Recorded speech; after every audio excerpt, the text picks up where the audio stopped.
High friends నేను మీ Rajeshwari welcome back to our channel ఓం నమో భగవతే వాసుదేవాయ నా కార్తీక నమోన్నమాసః నా దేవం కేశవాత్పరం నా చ వేద సమం శాస్త్రం నా తీర్థం గంగాయస్తమం అని స్కంద పురాణంలో ఉంటుంది ఫ్రెండ్స్.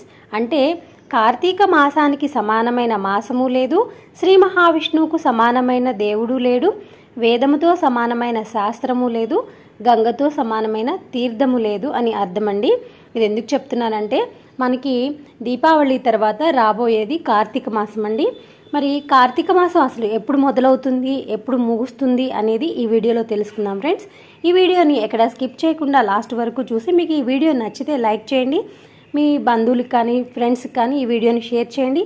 అలాగే మన ఛానల్ని ఎవరన్నా ఇప్పటివరకు సబ్స్క్రైబ్ చేసుకోకపోతే సబ్స్క్రైబ్ చేసి పక్కనే ఉన్న బెల్ని కూడా యాక్టివేట్ చేసుకున్నారంటే నేను చేసే లేటెస్ట్ వీడియోస్ అన్నీ మిస్ అవ్వకుండా మీకు నోటిఫికేషన్కి వస్తాయండి. మనకి ఈ అక్టోబర్ 21వ తేదీతో ఆశ్వీజ మాసం ముగుస్తుంది.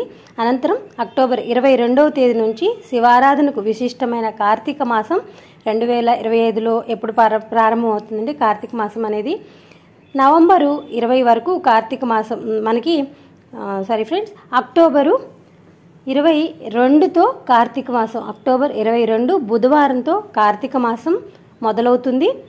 నవంబర్ 20వ తారీఖు కార్తీక మాసం ముగుస్తుందండి. ఈ నెలలో పరమేశ్వరుని విశేషమైన భక్తి శ్రద్ధలతో ఆరాధిస్తారు. మిగతా మాసాలతో పోలిస్తే ఈ కార్తీక మాసము ఎంతో పవిత్రమైనదండి, విశిష్టమైనది. స్కంద పురాణంలో పేర్కొన్నారు. ఈ కార్తీక మాసం అత్యంత మహిమాన్వితమైన మాసంగా అభివర్ణించారు. ఈ మాసమంతా పూజలు, వ్రతాలు, ఉపవాసాలు, వనభోజనాలు ఇలా భక్తి పారవశ్యంతో ముగిసిపోతుంది. మనకు శివుణ్ణి మహేశ్వరుణ్ణి ఇద్దరిని కొలుచుకునే ఎంతో గొప్ప మాసము ఈ కార్తీక మాసము. మరి ఎప్పుడు మొదలవుతుందో ఎప్పుడు ముగుస్తుందో తెలుసుకున్నారు కదా ఫ్రెండ్స్. ఇక ఈ కార్తీక మాసంలో ఎన్నో విశేషమైన రోజులు ఉన్నాయి. అవన్నీ కార్తీక సోమవారాలు ఎన్ని వచ్చినాయి, అలాగే కార్తీక పౌర్ణమి ఎప్పుడు, ఇలాంటివన్నీ మరొక వీడియోలో షేర్ చేసుకుంటాను. బాయ్ ఫ్రెండ్స్, నమస్తే.